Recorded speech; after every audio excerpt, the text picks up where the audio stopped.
ఇప్పుడు 3 పుస్తకాల ఆవిష్కరణ తాసి చౌత బుద్ధిస్ట్ ట్రాన్స్జెండర్ హక్కుల కార్యకర్త గారు మీరు ఓపెన్ చేయాల్సిందిగా కోరుతున్నాను. వేదిక మీద రిలీజ్ చేసేప్పుడు మన గాయక్వాడ్ గారు రావాలి.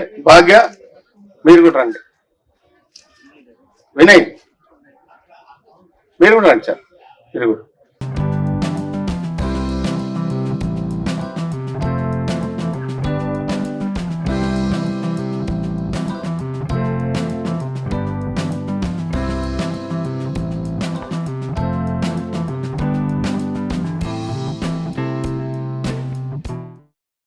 అనువాదకులు 3 అద్భుతమైనటువంటి పుస్తకాలు, మరి 3 వేరే వేరే నేపథ్యం నుంచి రాసినటువంటివి.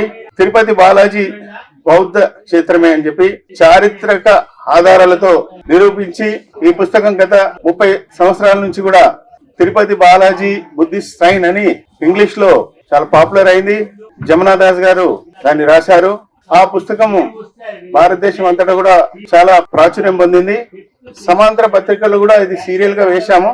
వేసిన తర్వాత ఇప్పుడు పుస్తక రూపంలో వస్తుంది. ఆ పుస్తకము తర్వాత చంద్రబాబు ప్రసాద్ గారు రాసినటువంటి అంబేద్కరిజం అంటే ఏమిటి, తర్వాత జస్టిస్ కృష్ణయ్యర్ గారు రాసినటువంటి అంబేద్కర్ దళిత జాతుల అభ్యున్నతి అనే పుస్తకాన్ని, ఈ 3 పుస్తకాలను నాగేశ్వరరావు గారు అనువదించారు. ముందు నాగేశ్వరరావు గారు ఆ పుస్తకాల యొక్క పరిచయాన్ని ఒక 2 నిమిషాల్లో చేస్తారు. వారు పరిచయం చేయాల్సింది కోరుచు. Thank you. నమస్తే. తిరుపతి బాలాజీ బౌద్ధ క్షేత్రం అనే పుస్తకం 2 ఏళ్ల క్రితమే ఇది అనువాదం పూర్తయింది. ప్రస్తుతానికి ఇది మన చేతుల్లో ఉంది. దీని రచయిత జమునా దాస్ చరిత్ర పరిశోధకుడు, రచయిత, వృత్తిపరంగా డాక్టర్, అంబేద్కర్ ఉద్యమంలో ఒక చురుకైన కార్యకర్త. చాలా పరిశోధించి ఈ పుస్తకాన్ని ఆయన రాశాడు. పురావస్తు శాస్త్రాలు, సంస్కృతి, ఈ మెటీరియలిజం, ఏన్షియంట్ ఇండియా, చాలా పుస్తకాలు రాశాడు ఆయన. ఈ పుస్తకాన్ని ప్రచురించాడు. ఇది 1980లో వచ్చింది మొదటి ప్రచురణ. అన్ని భాషల్లో వచ్చింది. తెలుగులో మాత్రం చివరిలో వస్తా ఉంది.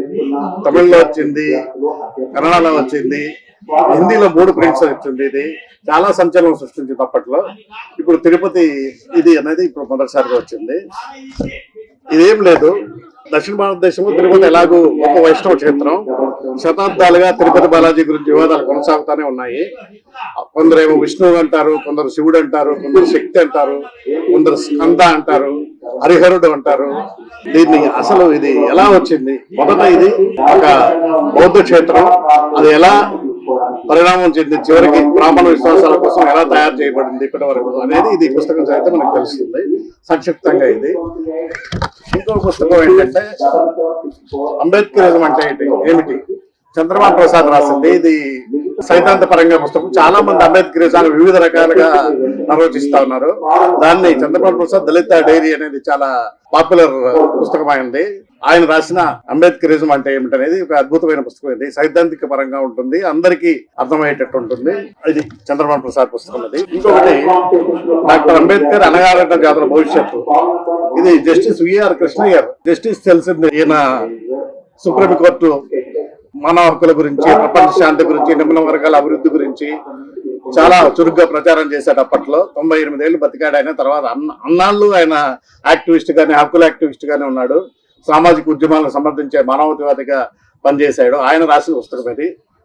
ఇది కూడా ఒక అద్భుతమైన వివిధ కోణాల నుంచి అంబేద్కరిజాన్ని పరిశీలిస్తుంది. ఇది ఒక పుస్తకం. Thank you. మరి ఈ పుస్తకాన్ని పరిచయం చేసినటువంటి నాగేశ్వర గారు ధన్యవాదాలు. భారతదేశంలో ఏ గుడిని తీసుకున్నా, ఏ పురాతనమైనటువంటి కట్టడాలను తీసుకున్నా, అవన్నీ కూడా బౌద్ధానికి సంబంధించినటువంటి. తిరుపతి బాలాజీ బౌద్ధ క్షేత్రం అని నిరూపించడం జరిగింది. అలాగే మనం వేసినటువంటి పుస్తకాల్లో అయోధ్య బౌద్ధులది అని కూడా వేశాము. ఈ 2 కాదు, పూరి జగన్నాథ్, ఇక్కడ కేరళలో ఉన్నటువంటి శబరిమల కూడా ఉన్నది. ఇట్లా ఇలా దేశంలో ఏ ప్రాంతంలో తీసినా కూడా అన్ని బౌద్ధులవే. మరి ఈ రోజు వాళ్ళని అడిగేటువంటి వాళ్ళు లేరన్నట్లుగా బీజేపీ ప్రభుత్వం వచ్చిన తర్వాత మన అయోధ్య తవ్వకాల్లో అన్ని కూడా బౌద్ధ నిక్షేపాలే వచ్చినాయి. అయినా కూడా సుప్రీంకోర్టు తీర్పును అడ్డం పెట్టుకొని దాన్ని వాళ్ళు స్వాధీనం చేసుకుని ఈ రోజు రామాలయం కట్టుకున్నారు. అలాంటివే ఇంకా చాలా వివాదాస్పదమైనటువంటి ఎన్నో కట్టడాలను వాళ్ళు క్లెయిమ్ చేసుకుంటూ ఉన్నారు. ఈ రోజు ఏది తీసుకున్నా కూడా బౌద్ధానికి సంబంధించినవి మనకు బయటకు వస్తున్నాయి. దాన్ని ఈ రోజు గట్టిగా వాదిస్తున్నటువంటి వాళ్ళు బౌద్ధులు ముందుకొచ్చారు. కాబట్టి ఈ రోజు తిరుపతి బాలాజీ గురించి కూడా మనము ఆ వాదాన్ని ముందుకు తీసుకొచ్చి మన బౌద్ధులందరూ కూడా ఈ చారిత్రకమైనటువంటి విషయాలను తెలుసుకుంటారని కోరుతూ, మరి ఇప్పుడు ఈ పుస్తకావిష్కర్త తాసి చౌడబ్ గారు మనకు ఈ పుస్తకం పైన మాట్లాడవలసింది కోరుచున్నాం. జై భీమ్ అందరికి సోదరులకి సలాం. ఈ కార్యక్రమానికి నన్ను పిలిచినందుకు, ఇందులో భాగంగా ఉండమని అడిగినందుకు చాలా చాలా ధన్యవాదాలు. ఒకటి, నేను కొంతకాలం బౌద్ధంలో సన్యాసం తీసుకున్న తర్వాత బోధ్గయలో ఉన్నాను. బోధ్గయలో బుద్ధుడు జ్ఞానోదయమైన చోటు, మహాబలి స్తూప, ఆ చెట్టు, ఆ స్తూపాలో బుద్ధుడి విగ్రహం, అక్కడికి అందరం పోతూ ఉంటాం సాధారణంగా. అట్లాగే ప్రపంచ వ్యాప్తంగా ఉన్న బౌద్ధులందరూ వస్తూ ఉంటారు. ఎస్పెషల్లీ అక్టోబర్ నుంచి మార్చ్ మధ్యలో బోధ్గే అనేది ఆల్మోస్ట్ బీహార్ లో కనిపించదు. కానీ అందులో గమనించాల్సిన విషయం ఏంటి అంటే, ఆ బౌద్ధ క్షేత్రం కూడా పూర్తిగా బౌద్ధ క్షేత్రంగా కనిపించదు. ఎందుకంటే అక్కడ వచ్చే వాళ్ళు అన్ని మతాల నుంచి వస్తారు. అక్టోబర్ లో పితృపక్షం అయితే పిండ ప్రధానాలు కూడా నిరంజన నదిలో ఎట్లా చేస్తారో, బుద్ధుడి మహాబలి స్తూప పక్కన కూడా కోనేరులో అక్కడే పిండ ప్రధానాలు జరుగుతాయి.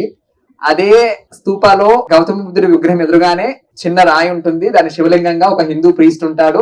రోజు ఆరతులు నడుస్తుంటాయి, దీపారతులు నడుస్తుంటాయి. అంటే ఇప్పటికి కూడా మహాబలి స్తూప అంటే సాధారణంగా హిందువులు బౌద్ధులు ఇద్దరు కలిసి మేనేజ్ చేసే ఒక ఇది బోధ్గయ టెంపుల్ మేనేజ్మెంట్ కమిటీ అని.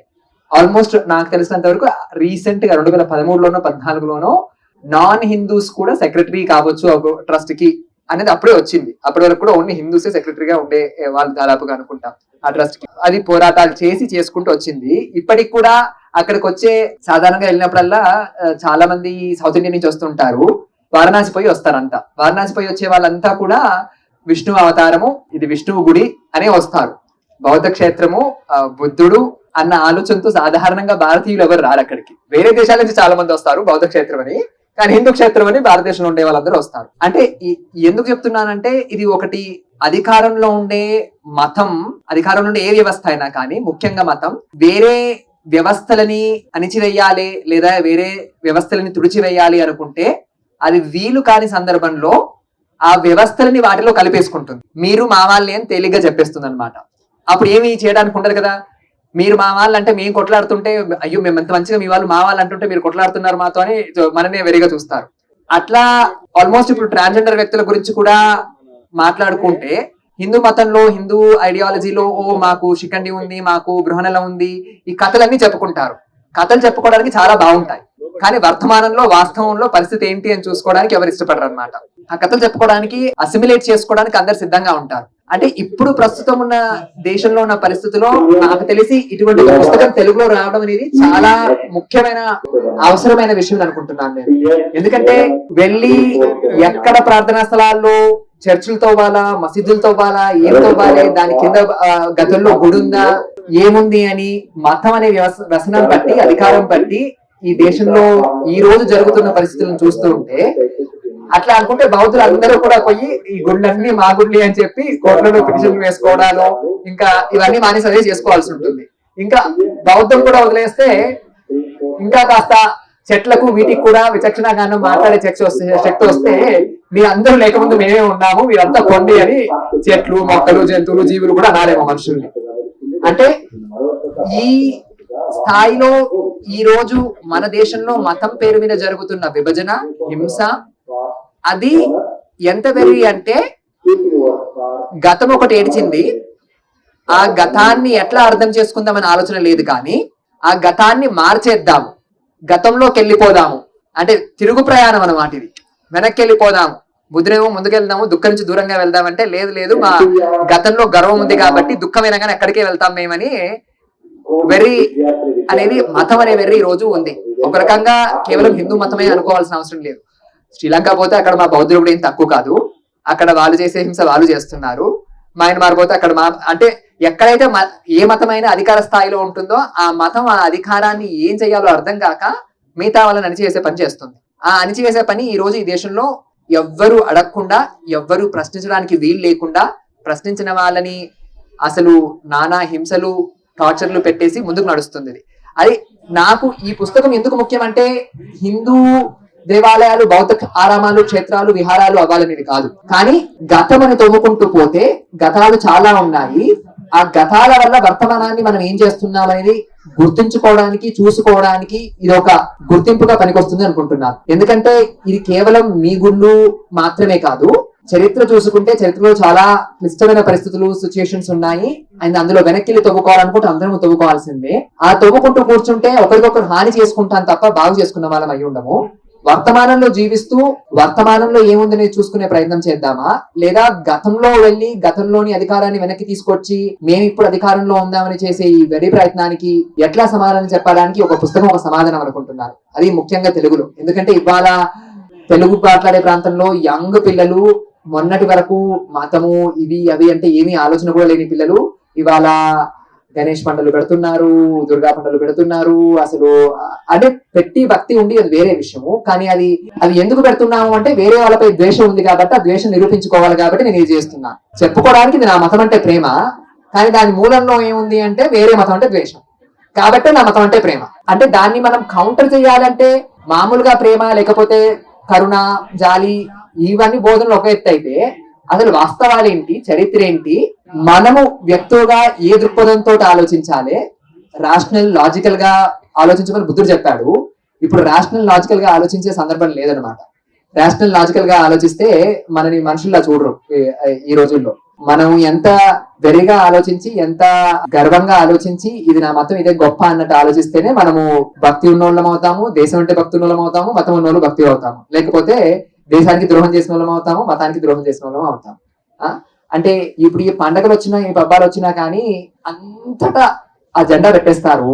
ఎంత అంటే మా సెంటర్ ముందు చిన్న చర్చ్ ఉంది. ఆ చర్చ్ ముందుకెళ్ళి కూడా అక్కడ గుడి లేదు, ఏమీ లేదు, ఆ చర్చ్ ముందుకెళ్ళి కూడా జెండాలు పెడతారు. అంటే ఇది భక్తి అనుకోవాలా, లేకపోతే ఇది అధికారం కావాలని ప్రాకులాడడం అనుకోవాలా? అంటే మనము ఈ విషయాలని అర్థం చేసుకోవడానికి కొంచెం గతం చూసుకోగలిగితే, మనలాంటి వాళ్ళని కూడా చూసుకోగలిగితే చాలా ఉపయోగపడుతుందేమో అనుకుంటున్నాను. అందుకు ఈ పుస్తకాన్ని తీసుకొచ్చినందుకు చాలా చాలా ధన్యవాదాలు. అండ్ ఎక్కువ మంది చదువుతారు, ఇంకా ముందుకెళ్తుందని కోరుకుంటున్నాను. Thank you. ఇప్పుడు దేవరాజ్ మహారాజ్ గారు కూడా వచ్చారు, ఆయన లోపలికి వస్తున్నారు. ఇప్పుడు ఈ పుస్తకాల గురించి జి కోదండరామ్ గారు మాట్లాడవచ్చు. జై భీమ్ అందరికి. Tirupati Balaji is a Buddhist. Doctor Jamunadas గారు ఇంగ్లీష్ లో రాశారు. చాలా పాపులర్ అయింది పుస్తకం. అది దాన్ని తెలుగులో తీసుకురావడం అనేది గొప్ప విషయమే. డాక్టర్ దేవరాజ్ మహారాజ్ గారు వచ్చారు, ఆయన ఇంకా చాలా విషయాలు మాట్లాడతారు. నేను 2 నిమిషాలు ముగిస్తాను. ఈ పుస్తకంలో జమునాదాస్ గారు ఏం చెప్పారంటే, ఒకటి తిరుపతి బాలాజీ బౌద్ధులకి ఏ విధంగా చెందుతుంది అనే దాని గురించి ఆయన అనేక హిస్టారికల్ రెఫరెన్సెస్, లిటరీ రెఫరెన్సెస్, తర్వాత సంస్కృతంలో కావచ్చు, తమిళ్లో వచ్చినవి, తర్వాత సంస్కృతి వివిధ రూపాల్లో వచ్చినట్టు సంస్కృతి ఎట్లా ఏ విధంగా మార్పు చెందింది, విగ్రహం కూడా మార్పుకి ఏ విధంగా లోనైనది, అనేక విషయాలు ఈ పుస్తకంలో చర్చించారు. అందులో సాంప్రదాయం గురించి మాట్లాడేటప్పుడు ఈ తల గుండు గీయించుకుంటాం కదా, అది ప్యూర్లీ బౌద్ధుల సాంప్రదాయం అని చెప్తాడు ఆయన. అది బ్రాహ్మణీయ సాంప్రదాయానికి వాళ్ళ సాంప్రదాయం ఇది గుండుకు తీసుకోవడం లేదు, ఇది ప్యూర్లీ బౌద్ధుల సాంప్రదాయం. అందువల్ల ఈ టెంపుల్ బౌద్ధులకి ఏ విధంగా కనెక్ట్ అయ్యని చెప్తాడు. అదే విధంగా ఈ దేవుణ్ణి ఊరేగించడం ఈదుల్లో, ఇది కూడా బౌద్ధుల సంప్రదాయం అని చెప్తాడు. తర్వాత 11th సెంచరీలో రామానుజాచార్యులు ఈ శంఖము చక్రము ముందు లేదు, తర్వాత కాలంలో ఆయన రాత్రికి రాత్రి దాన్ని జోడించడం జరిగింది మూల విగ్రహానికి. ఎందుకంటే వాళ్ళు కూడా ఒప్పుకుంటారు, అది యాక్చువల్లీ 11th సెంచరీలోనే అది జోడించడం జరిగిందని ఒప్పుకుంటారు. అదేవిధంగా తమిళ్ కూడా సంగం లిటరేచర్ కావచ్చు, చాలా లిటరేచర్లో ఉన్నాయి. అదేవిధంగా హిందువుల ముఖ్యమైన స్థలాల్లో ఈ తిరుపతికి స్థానం లేదు. అంటే వాళ్ళు చాలా పుస్తకాలు రాసుకున్నారు కదా, వాళ్ళు పుణ్యక్షేత్రాలు, తీర్థయాత్రలకు పోయేది. అలాంటప్పుడు ఈ యొక్క తిరుపతి పేరు దాంట్లో లేదు అని చెప్పారు. అదేవిధంగా ఇవి వెంకట ప్లస్ ఈశ్వర ఈ కాంబినేషన్ గాడ్ ఉన్నారు కదా, ఇది కూడా కొత్తగా సృష్టింపబడింది. మూలంగా వాళ్ళకి ఒక ఇద్దరు లేడు అనేది విషయం కూడా ఈ పుస్తకంలో ఉంది. ఈ విధంగా అనేక విషయాలు ఈ పుస్తకాల్లో జమునాదాస్ గారు వివరించారు. ఈ పుస్తకం చాలా చారిత్రాత్మకంగా చాలా ఇంపార్టెంట్ సబ్జెక్ట్ ఉన్న పుస్తకము. నాకు తెలిసినంత వరకు ఈ పుస్తకం ఒక వివాదం అయితే, కాంట్రవర్సీ అయితే ఇంకా బాగుంటుంది. అయితే వాళ్ళు ఈ పుస్తకాన్ని కాంట్రవర్సీ చేయరని అనుకుంటున్నాను. ఎందుకంటే దీన్ని నెగ్లెక్ట్ చేస్తారు వాళ్ళు. సాధ్యమైనంత వరకు ఈ పుస్తకాన్ని ఆ తిరుపతిలో కూడా ఒక సభ పెట్టేది అక్కడ కూడా విడుదల చేయాలి ఈ పుస్తకాన్ని అని కోరుకుంటున్నాను. ఇంకా 2 పుస్తకాలు కూడా చంద్రబాబు ప్రసాద్ దళిత్ కాలమిస్ట్ ఆయన వాట్ ఈస్ అంబేద్కరిజం గురించి పుస్తకం రాశాడు. దాని గురించి కూడా ఆ పుస్తకం కూడా రిలీజ్ అయింది. హనుమత్ విఆర్ కృష్ణయ్యర్ మానవ హక్కుల కార్యకర్త, సుప్రీంకోర్టు జడ్జి జస్టిస్, ఆయన కూడా పుస్తకం రాశారు. ఈ పుస్తకాలు చాలా విలువైన పుస్తకాలు. ఈ పుస్తకాలు చదవాలి. మళ్ళీ తెలుగులో ఈ పుస్తకాలు తీసుకొచ్చినందుకు అనువాదకులు నాగేశ్వర గారు, మిగతా వాళ్ళందరికీ కూడా ధన్యవాదాలు తెలుపుకుంటూ, ఇక్కడ ప్రచురించిన సమాంతర వారికి కూడా ధన్యవాదాలు తెలుపుకుంటూ స్పీచ్ ముగిస్తున్నాను. జై భీమ్, జై భారత్. ఇప్పుడు బౌద్ధ రచయిత దాదాపు అన్ని దినపత్రికల్లో బౌద్ధం గురించి, సైన్స్ గురించి, చారిత్రకమైనటువంటి విశేషాల గురించి విశ్లేషణ చేస్తూ ఎన్నో వ్యాసాలు రాసినటువంటి మన దేవరాజు మహారాజు గారు మాట్లాడాల్సింది కోరుచు. సభకు నమస్కారం. జై ఇన్సాన్. ఇంకా మనం ఈ విషయానికి వస్తే తిరుపతి బాలాజీ బౌద్ధ క్షేత్రమే డాక్టర్ జమునా దాస్. ఈ డాక్టర్ జమునా దాస్ గురించి నేను ఒక 5-6 ఏళ్ల క్రితం రాశాను. ఆయన ఫోటోలు, ఆయన బుక్ రిలీజ్ చేసినప్పటి ఫోటోలు, అప్పటి ప్రముఖులతో దిగిన ఫోటోలు అవన్నీ నాకు ఆన్లైన్ లో, ఇంటర్నెట్ లో దొరికినాయి. వాటి ఆధారంగా నేను రాయగలిగాను. ఇక్కడ చెప్పుకోవాల్సిన విషయం ఏమిటంటే, Jamuna Das is not Indologist, is not historian, is a professional doctor. Doctor Jamuna Das ఉట్టి ఫిజిషియన్ కూడా కాదు, ఈజ్ ఎ సర్జన్. అట్లాంటి సర్జన్ ఈ ఇండాలజీ మీద, వీటి మీద పరిశోధన చేయడానికి పూనుకొని ఆ 7 కొండలు అంతా పర్యటించి అక్కడ ఆదివాసులు బావులు ఎక్కడెక్కడ తవ్వుకున్నారో అవన్నీ తీసుకొని సమగ్రమైన పరిశీలన చేసి ఈ పుస్తకం రాశాడు. అయితే పుస్తకంలో ఉన్నదంతా మనకి ఇక్కడ మాట్లాడుకోవడానికి మనకు టైం సరిపోదు కాబట్టి ఒక 4-5 హైలైట్స్ చెప్తాను. జమునా దాస్ చెప్పినవే. జమునా దాస్ తన వాదనను గట్టిగా వినిపించటానికి ముఖ్యమైన కొన్ని కారణాలు చెప్పాడు. వాటిని మనం కాదనలేము, వైదికులు కూడా కాదనలేరు. ఇది ఏమైంది అంటే, ఆయన ఒకటేం చెప్పాడంటే, వెంకటేశ్వర విగ్రహం ఉంది, దాని ఆ బట్టలు, బొట్లు, కుంకుమ, గులాలు అన్ని తీసేసి ఆ విగ్రహం గురించి ఎందుకు చర్చించటానికి అనుమతి ఇవ్వరు, ఎందుకు దాచిపెడతారు? మొహం, కళ్ళు కనబడకుండా అంత పెద్ద నామాలు ఎందుకు? మరి వెనక 2 చేతులు అతుకు ఎందుకు పెట్టారు? ఇవి ఆయన వేసిన ప్రశ్నలు. దాని మీద ఆయన వేసే ప్రశ్నల్లాగే ఉన్నాయి, అనుమానాల్లాగే ఉన్నాయి. ఇది పుస్తకం ఇంగ్లీష్ లో వచ్చినప్పుడు అది వివాదాస్పదమైంది. దాని మీద చర్చలు జరిగాయి. నేను అప్పుడు రాసేటప్పుడే మన తెలుగులో కూడా ఇలాంటి పుస్తకాలు వస్తే బాగుండు అని ఒక 5-6 పుస్తకాలు రాసా ఇట్లాంటివే. ఇవి కూడా తెలుగులో వస్తే బాగుండు అని నాకు అనిపించింది. అయితే అదొక కారణం. అయితే మీరందరూ చూసే ఉంటారు, తిరుపతి పోయి అక్కడ వెంకటేశ్వర విగ్రహం తప్ప మరొకరి విగ్రహమే ఉండదు, భార్య విగ్రహం ఉండదు. ఆయన పరివారానికి సంబంధించిన వాళ్ళు ఉండరు, భక్తులు ఉండరు. వైదికుల సంప్రదాయం ఏమిటంటే, ఆ దేవుడి భార్య, ఆయనకు అనుచరులుగా ఉన్న వాళ్ళందరూ ఆ గుళ్ళోనే ఉంటారు. మీరు శ్రీరాముడు తీసుకోండి, శ్రీరాముడు, సీత, లక్ష్మణుడు, హనుమంతుడు, XYZ అందరూ ఉంటారు కదా. మీరు ఏ దేవుళ్ళన్నా తీసుకోండి, హిందూ దేవుళ్లలో వాళ్ళు పరివారంతో ఉంటారు. మరి ఈయన ఎందుకు పరివారంతో లేడు? ఏకదేవ విగ్రహం అనేది మొత్తం భారతదేశంలో ఒక్క తిరుపతిలోనే ఉంది, ఇంకెక్కడా లేదు. అదొకటైతే బౌద్ధాన్ని నుండి వీళ్ళు ఎట్లా తీసుకున్నారు అన్నదానికి 2 నిమిషాల్లో చెప్తాను. 996 అంటే సాధారణ శకం, క్రీస్తు శకం అంటాం కదా, దాన్ని ఇప్పుడు మనం సాధారణ శకం అంటున్నాము. సాధారణ శకం 996కు ముందు అక్కడ పూజలు లేవు, అక్కడ దేవుడు లేడు, ఏమి ఎందుకు లేవు? మరి అనాదిగా మా దేవుడు ఉన్నాడు, మాకు ఆ దేవుడే పురాణాలు ఇచ్చాడు, వేదాలు ఇచ్చాడని చెప్పేవాళ్ళు మరి 996 AD, ఇప్పుడు క్రీస్తు శకం అనండి, సాధారణ శకం అనండి, అంతకు ముందు పూజలు ఎందుకు లేవు? జవాబు లేదు. సరే, అక్కడ జరిగింది ఏమిటి అంటే, అది బౌద్ధారామం అయినా ఉంటుంది. కొంతమంది ఏమంటున్నారు, దాన్ని జైన మందిరం కూడా కావచ్చు.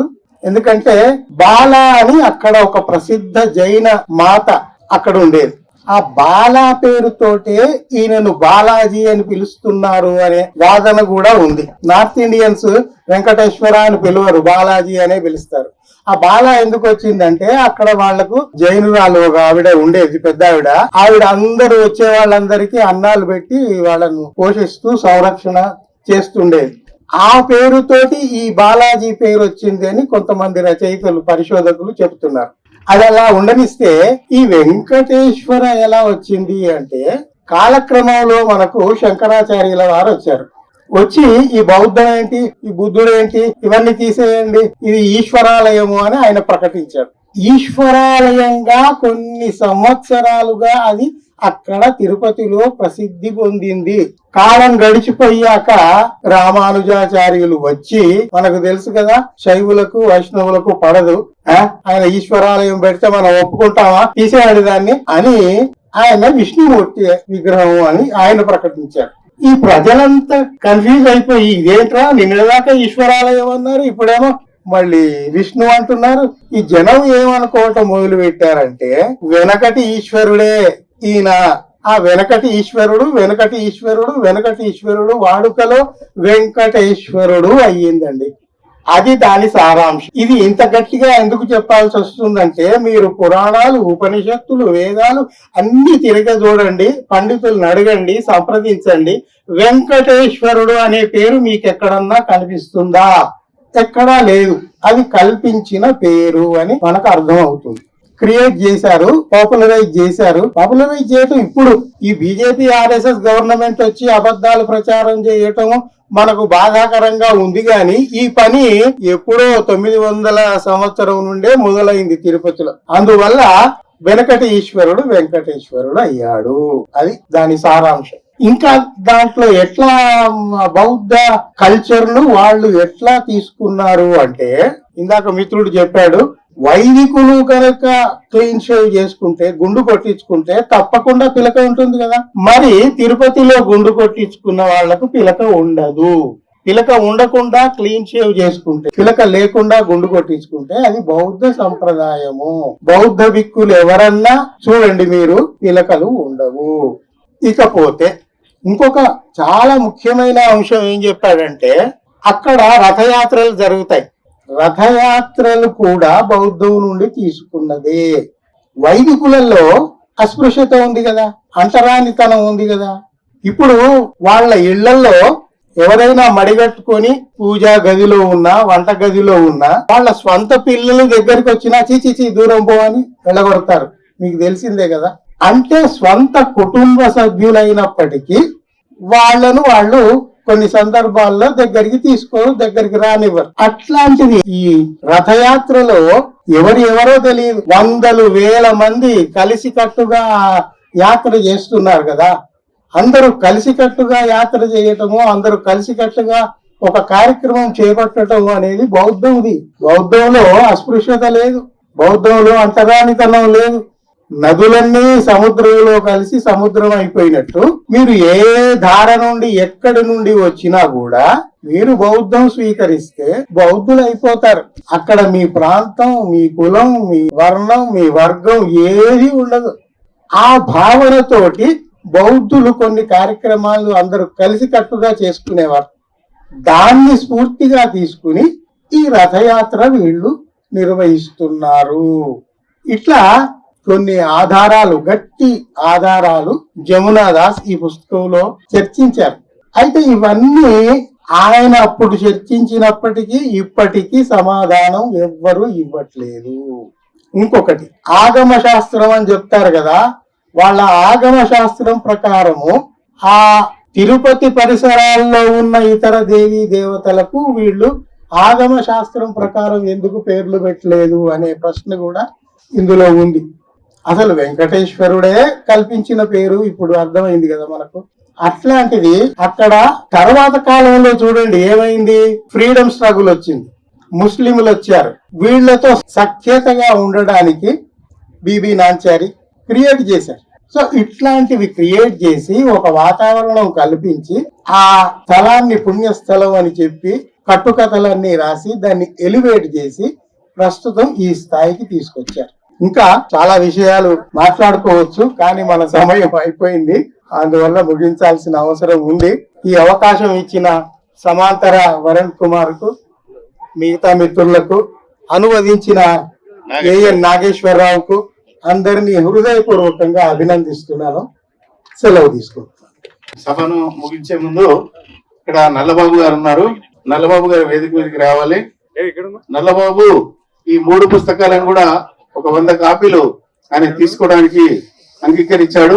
ఆయనకు ఒక కాపీ మన కాశీ గారు ఇవ్వాల్సిందిగా కోరుతున్నాను. శ్రీకాంత్ ఇప్పుడే వచ్చారు. సభ ముగించి పూర్తి చేస్తున్నాము. ఈ సభ ఇంతటితో ముగిస్తున్నాము. అందరు కూడా ఈ పుస్తకాలను 173వ స్టాల్లో పుస్తకాలన్నీ కూడా ఉన్నాయి. మీరందరూ కూడా పుస్తకాలు కొని తీసుకెళ్లాలని మీ అందరితో మనవి చేస్తూ ఈ సభను ముగిస్తున్నాం. సమాంతర భారత్ టీవీని సబ్స్క్రైబ్ చేసుకోండి. మరిన్ని అప్డేట్స్ కోసం పక్కనున్న గంట నొక్కండి.